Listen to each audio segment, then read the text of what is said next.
If you're watching this video, it's probably because you've got a first generation JetStream Mini, and as you know, the new software won't fit in it, and we're going to modify this one using the DB9 connector hole for an external computer. First thing to do is to remove the 10 screws that hold the top cover to the JetStream, and we'll speed it up a little bit.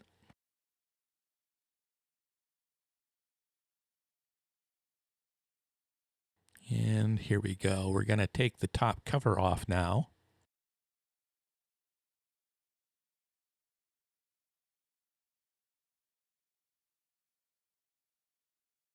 And you can see down there in the lower left-hand corner of the box is the embedded computer. And that's what used to run all that Windows stuff. We'll prop this thing up so you can get a better look at what we're doing in here. What we're actually going to do is take that embedded computer out. It'll leave a whole bunch of extra holes in the back of the chassis, but that's not a problem. First thing to do is to get all of the extra cables off. There's a USB connector that goes onto the motherboard. Where is it? There it is. Pull on that. Yank on it hard.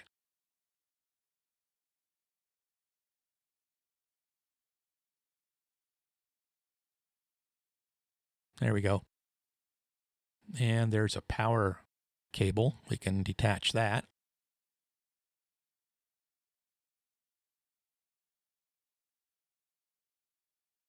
And then pull up the little piece of self-adhesive retainer that holds the cables down. I thought there was a screw in front, and I actually removed it. And we don't need to do that. That one was a mistake. You can ignore that one. The back of the board, it seems to be held in by the connectors, so you just have to remove the two screws on the bottom board. There's one on each corner. There's the first one. And there's nothing back there. And then there's the second one over there.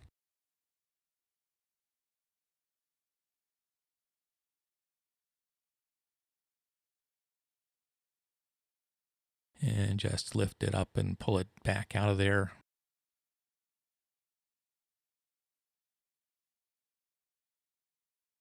Oh, forgot to remove the serial cable. Serial cable connects that little embedded computer to the DSP board.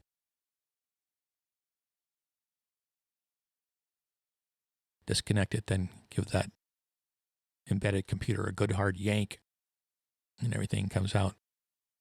And you have a spare embedded computer. The next challenge is to get the DSP board and its daughter out.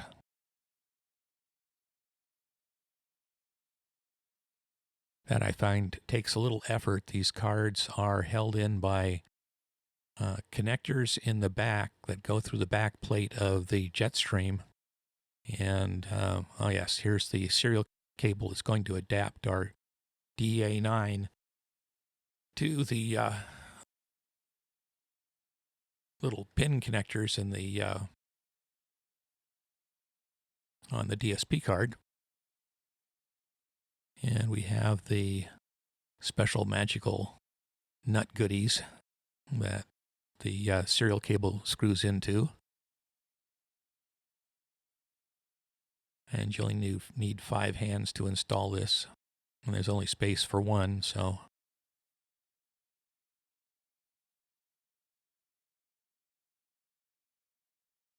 Here's the washer. And the nut.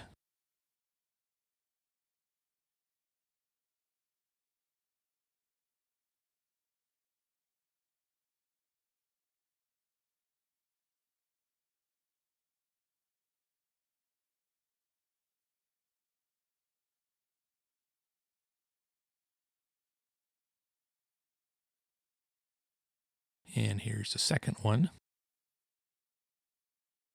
On the top of my head.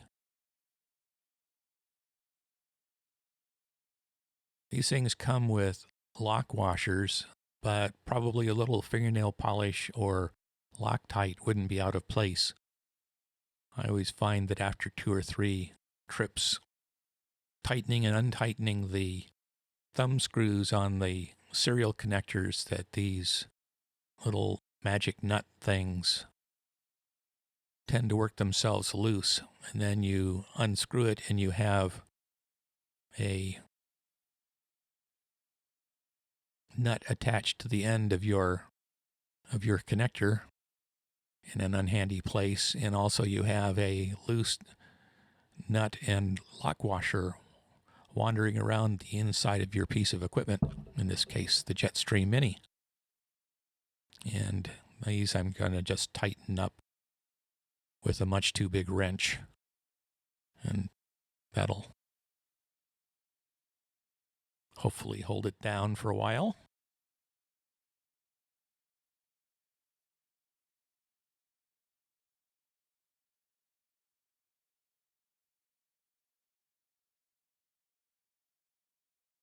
And as we learned in mechanic school, you always just tighten these things down as tight as you can, and then another half turn.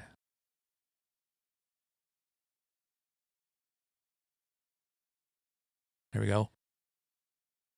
Now we get the DSP board out.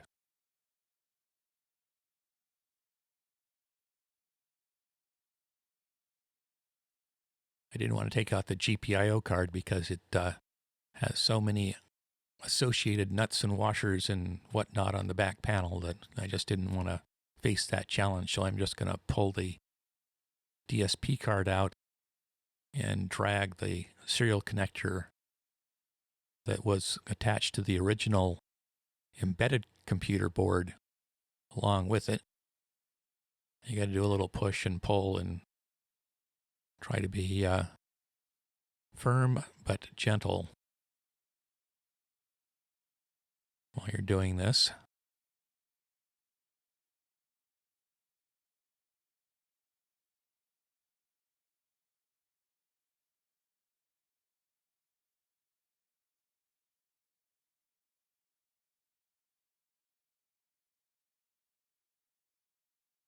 I think John has a special tool for doing this.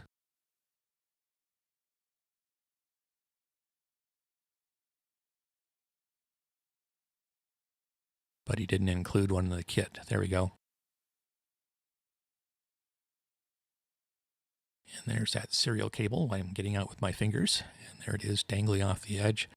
That serial cable connects to the top connector on that DSP card. I'm snaking the new cable up underneath the GPIO card.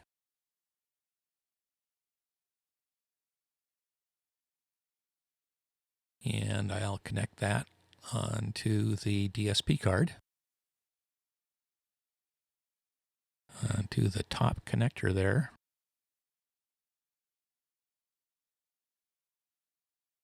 Yeah, check it twice.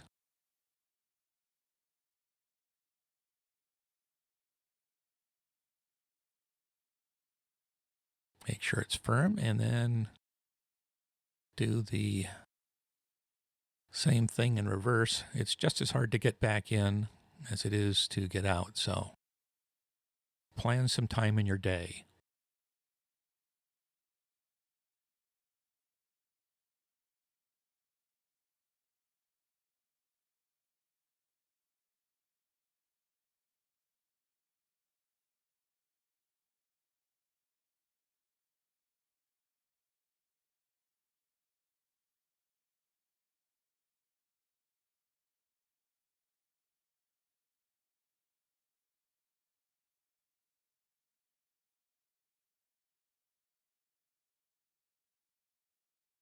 There we go. Got it. And put the cover back on.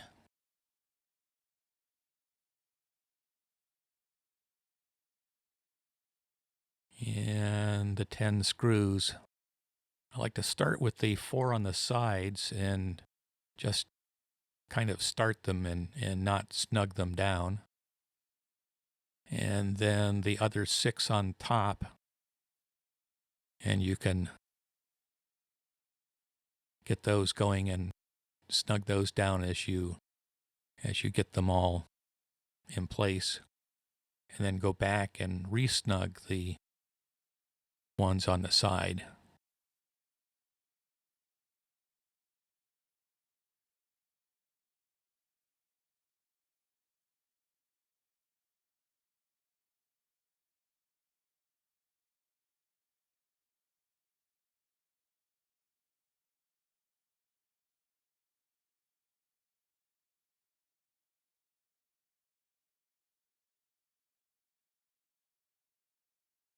There we go.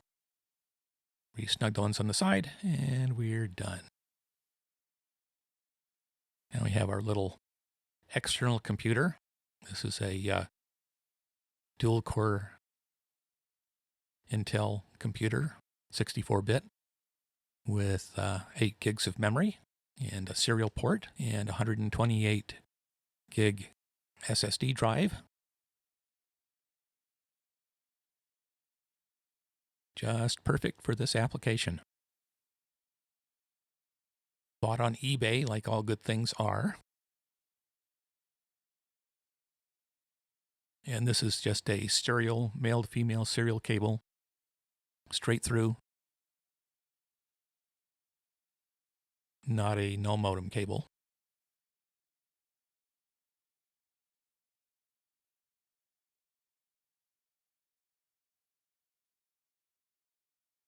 And that's it.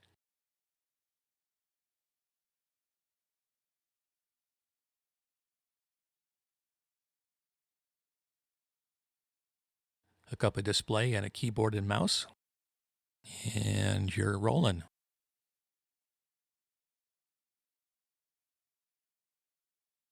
That's it. That's the complete upgrade.